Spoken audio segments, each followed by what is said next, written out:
Good morning to all of you. Truly delighted to welcome you all to our 5th annual Horticultural Sciences Day. It's great to see so many of you here today, this early in the morning, especially on a Friday, so thank you all, okay? I'm Lekha, I'm chair of the Horticultural Sciences program here at Johnson County Community College, and first and foremost today on the program is welcome speech by our president, Dr. Joe Sopcich.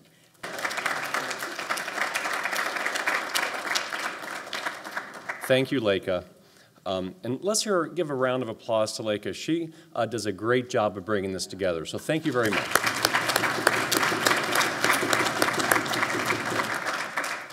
I'd like to welcome all of you to Johnson County Community College, to the Nerman Museum, and to the Hudson Conference Room.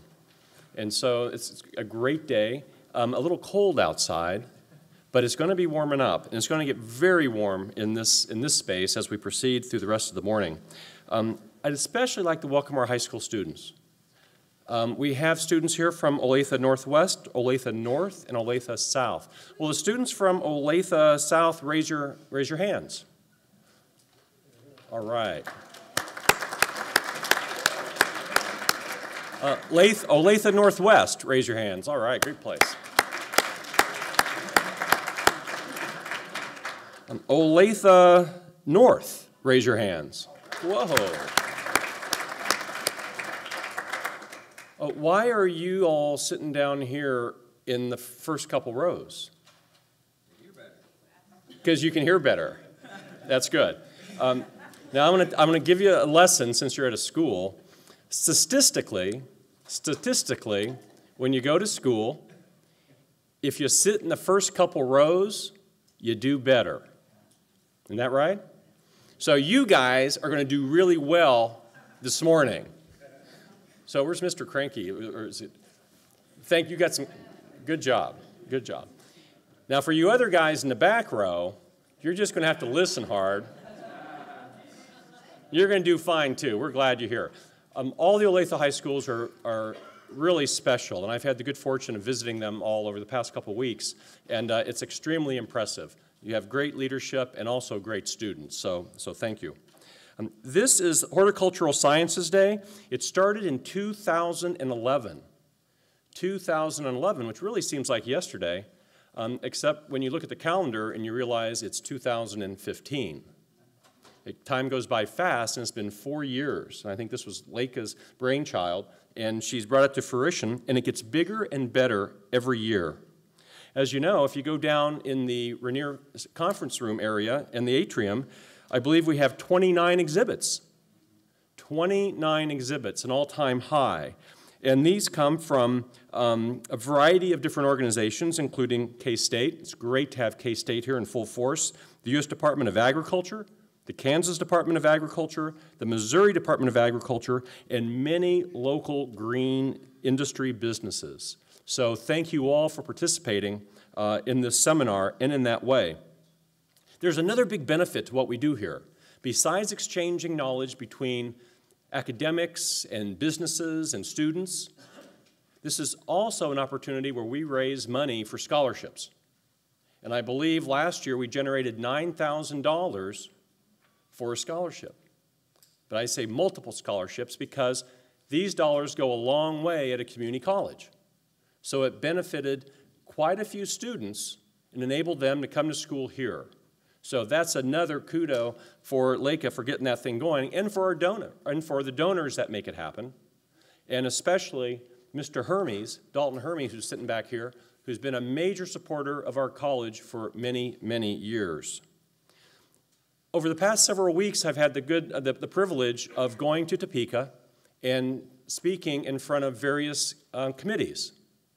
And Topeka has, the legislators are subdivided into different committees, and they talk about different issues.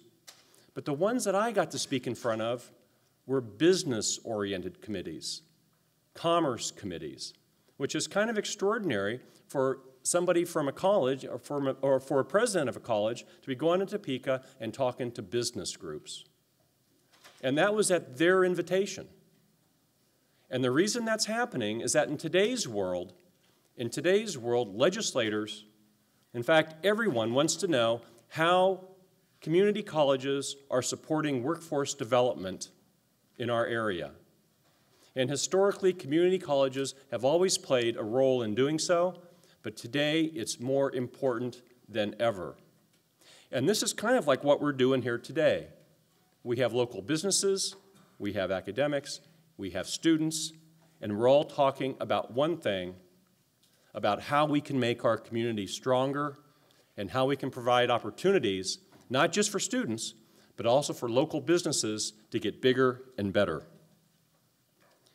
We're going to recognize a few very, very important people this morning who've served us extremely well as members of our Horticultural Science Advisory Board.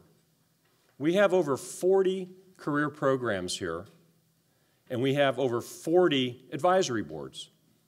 These advisory boards consist of members from the community, specifically those businesses that are in those vocational and technical areas. And the point of those committees is for them to tell us what we need to be doing so our curriculum is relevant. Is that you? No. I was going to ask you to leave if it was you. I'm just kidding.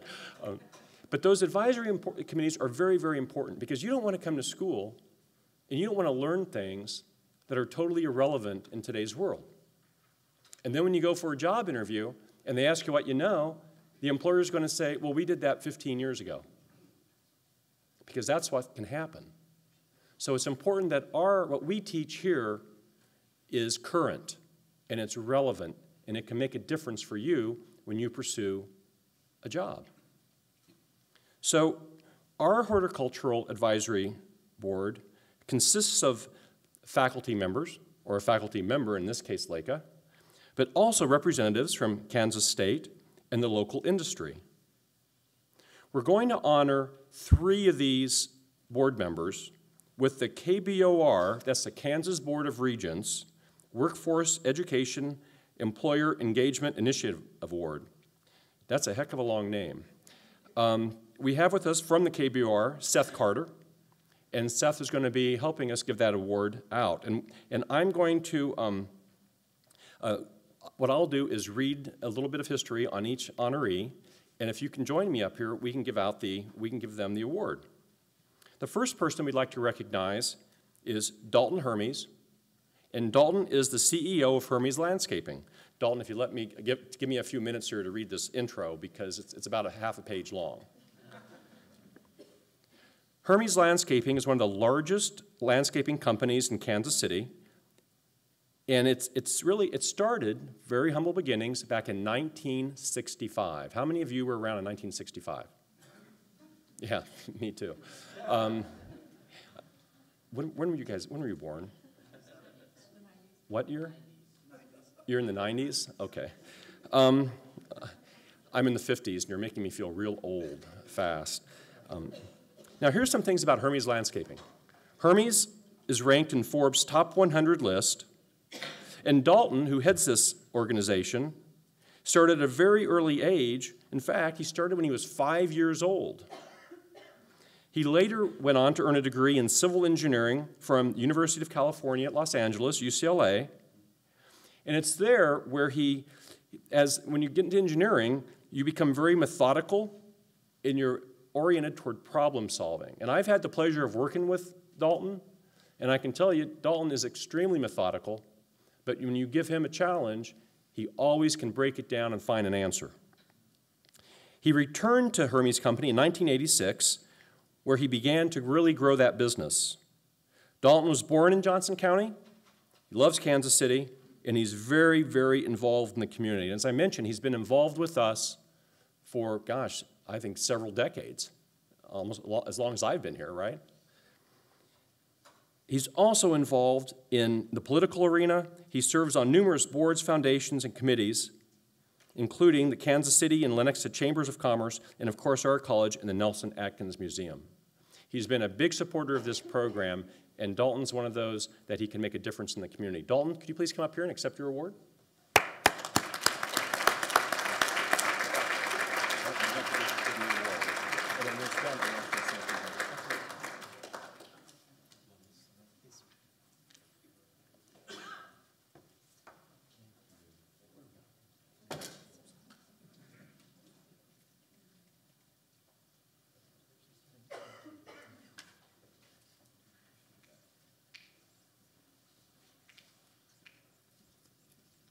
The next person we want to recognize is Matt Stewart. Matt, are you here?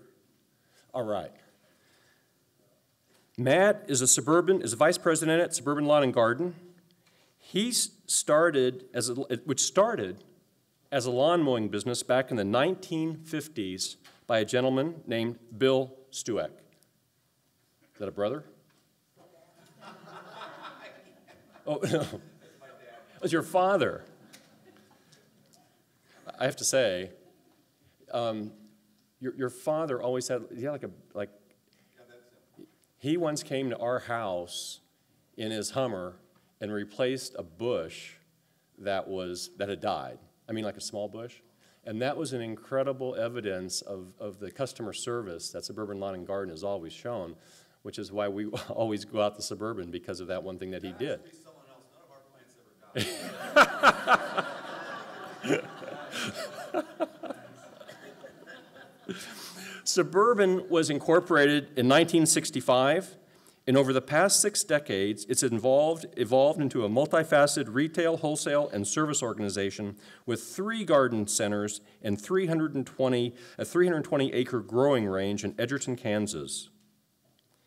It also maintains a yard waste recycling center in South Kansas City, and at its peak, it employs 350 employees. Matt, can you please come up here and get your award?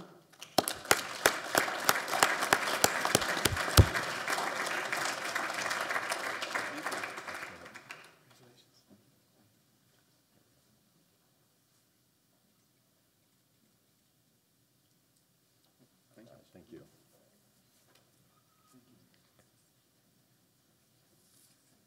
Now, for our next honoree, it's Lindsay Clear. I understand Lindsay's out of the country. Do we have someone representing Loma Vista? Here. All right. What's your name? Ben. Ben? Okay.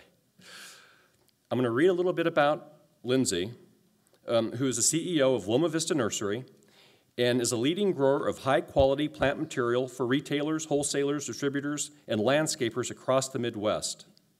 This was founded in 1991 by Matt Clear. It's a family-owned and operated with 310-acre production farm located in Ottawa, Kansas, 2 full-service landscape distribution centers located in Olathe, Kansas, and Kansas City, Missouri. You know, what's really interesting about all of these is that these businesses were all started by one person, which gives you some idea of what can be done if you've got the inspiration and the vision to start your own business. Loma Vista also has over 300 acres of ground production trees located in Lawrence, Kansas.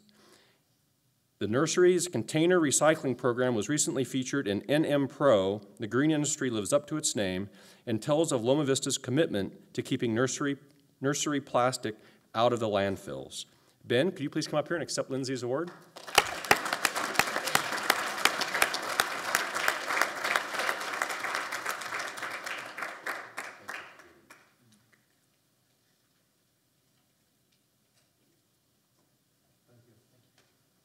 It's my pleasure to introduce to you the gentleman from the Kansas Board of Regents, Seth Carter, who's the Associate Director for Career and Technical Education. Seth, thanks for driving down here today. We really appreciate it. Thank you, sir.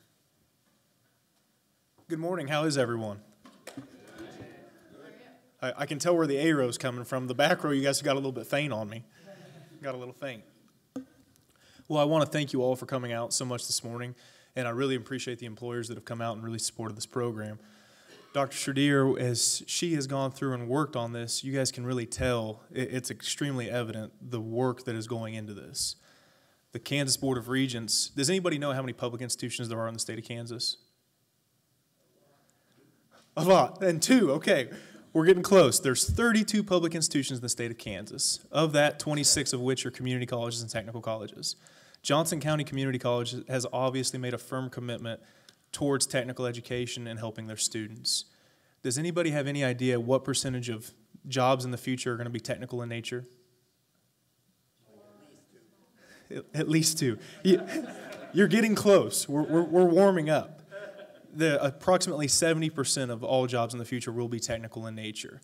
And Dr. Sreedhar, what she has done with this program, we kind of met on a whim, to be very honest with you, and she's gone through, she's shown me her program. There is a lot of future, there's a lot of potential for this. So as you guys go through and you start exploring your career opportunities, and as Dr. Sopcich said earlier, you guys, I heard some people say they were born in 97. My first car was a 95, and I graduated high school a decade ago, so you start feeling older as time goes along here. But as you guys start pursuing your educational careers, what are you trying to accomplish? You're all going to school to get what? A degree, but beyond a degree. A job. Do you guys know the difference between a job and a career? One you like. A career is something you can do, you keep working towards, you keep advancing yourself. A job is something you do to pay your bills. And looking at Dr. Sreedhar's program and the foundation she set up, this is a career opportunity, not a job. It's not only it's a career opportunity, it's high demand, high wage, and as you can see by the employers that recognize this program, it's a tremendous opportunity. I started my educational career at a community college, and I've been in college the last 9 years beyond that, but there's so much opportunity, and I hope you guys understand as you get older and you start looking at this, this is the future. This is what you guys are going to be able to do, and Johnson County Community College has done a phenomenal job of that. And I really appreciate everybody's time this morning, and thank you for allowing me to speak. You guys take care.